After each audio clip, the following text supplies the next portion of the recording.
I'm back at the Common Sense Club at his Scott Hennen Show. In our remaining time, I want to talk a little bit about the economic plans of the candidates here and get Dick Armey's take on this from Freedomworks. Dick Armey, our guest on the Common Sense Club, the Scott Hennen Show, on this Friday. Before I do, I just want on the last topic, I had a listener question I wanted to get to that I didn't have a chance to do before the break. It says, could you ask Dick Armey about what I see as the Tea Party having been co-opted by the Republican Party? Especially here in North Dakota with the Tea Party caucus, it seems now the Tea Party is becoming just a front for the Republican Party of North Dakota and the National Republican Party. No, I don't know exactly what's going on in North Dakota, but I doubt that. What we did as we were counseling members of the Tea Party across the country is we advised them that they should in fact take over or co-opt the Republican Party and help the Republican Party rehabilitate itself. Now, why that focus? Because we're a nonpartisan organization as well. The focus is that if you believe in liberty, if you believe in the Constitution, where are you going to turn to? You can't really turn to the Democrats. They're openly contemptuous of the American Constitution. They are never going to serve this Constitution or even respect it. So the Republican Party has on occasions in the past done so, and our theory was that it's possible, if in fact we can rehabilitate this party, that we could get them once again to be, say, the party of Reagan, the party of constitutionally limited small government. Exactly right. It's like our mutual friend Kevin Kramer says, you know what, the Tea Party can be the conscience for the Republican Party, you know? That's absolutely right.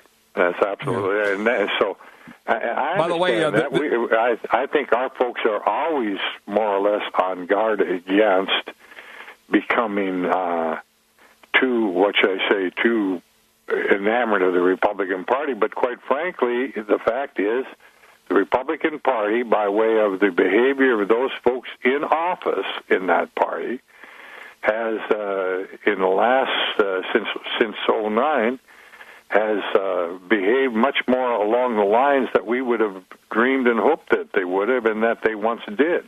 So, and I would reject the criticism just as an observer from the listener in this sense. Gary Ameneth, who's the former Republican Party chairman, ultimately now as part of the Tea Party caucus, he's no longer the chairman, but he's always been a Tea Party guy, has been from day one, and now because he's over there on the Tea Party caucus, he's also separately, individually helping the Perry campaign, but named as their state chair. That's why some of those are making that. Anyway, let's go to the issues of the day. First of all, rapid fire through each of the economic plans. Your first blush thought, Mitt Romney on the 59-point plan. Is Mitt Romney got something here that would revive our economy in your view?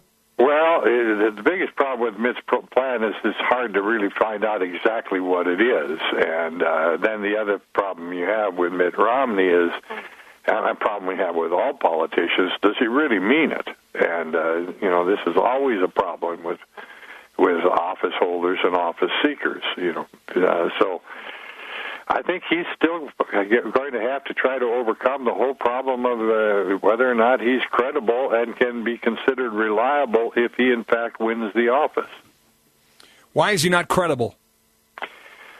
Well, because he seems to have been on the different side, two sides of just about every issue you can think of at one time or another, and this is the general concern that our folks have is that, well, if he gets in office, he'll probably become pretty much of a, what should I say, inconvenience minimizing, big government Republican. Quite frankly, we've had it up to here with big government Republicans.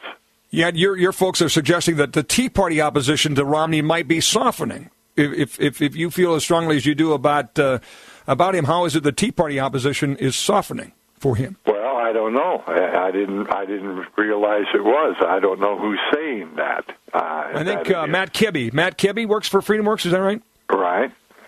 So maybe one man's opinion, and might have been twisted. I don't know. I'm just taking it from Huffington Post, so consider the source. Let's go to Herman Cain. Herman Cain 999. Would that revive our economy? Is that a good plan? No, I don't really think that's a good plan, and I've studied on this a lot. We give Herman Cain a lot of credit, by the way, for having been the first guy to step out and say something bold on the economy. He deserves to be appreciated on that score. But quite frankly, what 999 does is fulfill what I had always thought was my worst fear for the advocates within the conservative circles that thought a national sales tax was a good idea. I always told them, your risk is that you'll get it in addition to the income tax, not as an alternative to the income tax. Frankly, I never thought that wish would be advanced by a Republican candidate for president, but it is more or less of a natural concern to have, and I think that's what you're going to see happening. You're right. Yeah, you get that D.C. mission creep. So let's talk about Rick Perry's plan, which is new this week. By the way, Michelle Bachmann saying, "Hey, I like Rick Perry's plan. It was mine first." So Bachmann and Perry's plan. What do you think of that one? Well, I mean, the flat tax is, from a public policy point of view, the best option available to office holders today in the interest of job expansion and job creation. There's not a doubt in my mind about it. It has been that for some time. I've been an advocate of the flat tax for years, and it's precisely because it will do so much more to create and expand employment and growth in the economy than anything else that I've seen out there, and it has a proven track record across the world's economy, so you can't argue with it. It's worked, and there's no disputing that it has worked. So I'm a big fan of that. I wish that the governor had been more willing to take on the special interests and keep to the credo of no exceptions.